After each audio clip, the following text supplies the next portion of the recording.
Hey there, and welcome back to Ride Along with Indoor Environmental SafeSpace. My name's Mike McNatt, and it's good to have you on the ride along today. I always enjoy the company on a drive.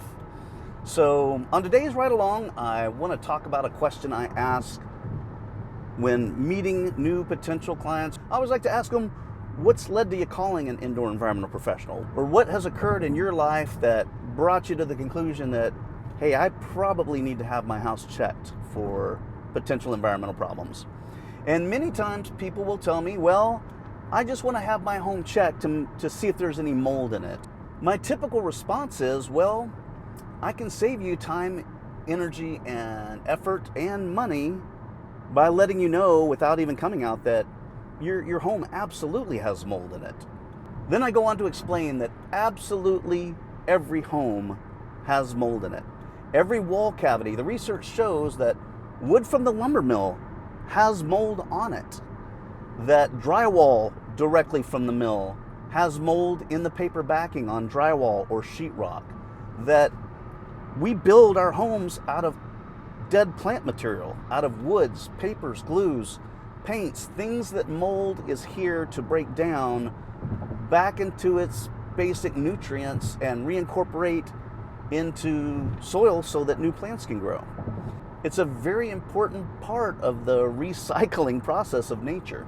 So anywhere where you're going to find a lot of organic plant-based material, you're going to find mold. So keep that in mind, that every home is going to have mold in it. So the question is, well then, why aren't we all impacted? Why aren't we all sick? And the answer is that when a home has a normal ecology, a normal ecological level of molds, then typically they're not going to cause any health symptoms or challenges for occupants. Now again, I use the word typically because not every individual is the same, and we can't make any blanket statements that apply to everyone and reasonably expect that it's going to apply to everyone.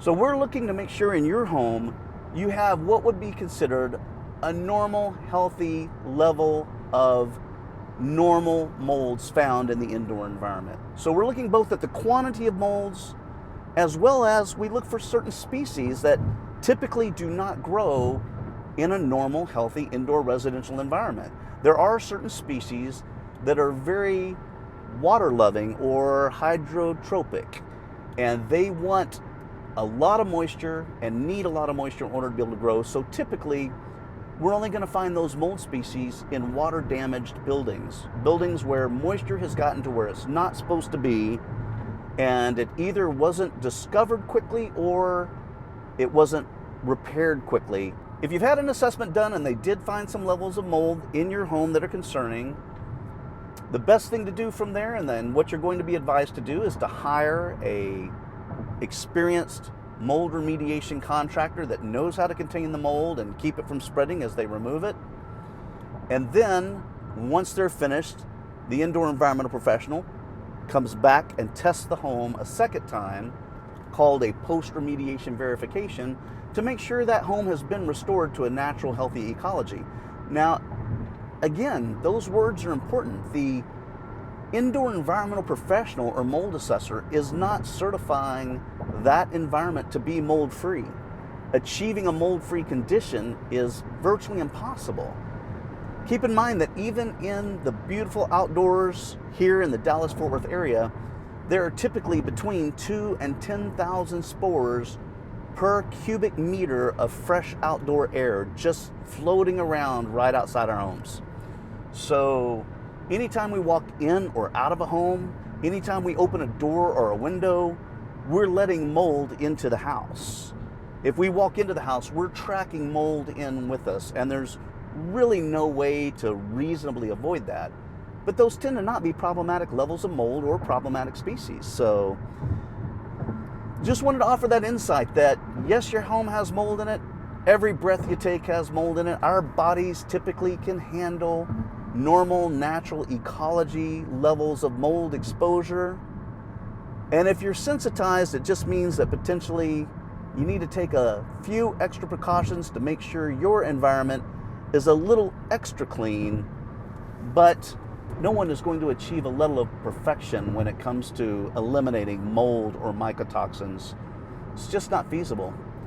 So keep that in mind. We want to find the level that is mold-free enough for you and your system to be able to handle it.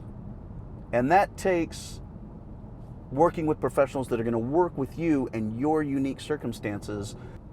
I'm Mike McNatt with Indoor Environmental Safe Space. Thanks for riding along with me today, and I look forward to seeing you on the next ride along where we're going to talk about something else. So if you would like to hear me address a topic on a ride along or in one of my Indoor Environmental Safe Space videos, feel free to send it over to info@iesafespace.com or leave a comment on this video, and I read all the comments. I'll see about doing a video for you. We'll talk to you soon. Take care. And as always, wishing health and happiness to you and your family in your indoor environmental safe space.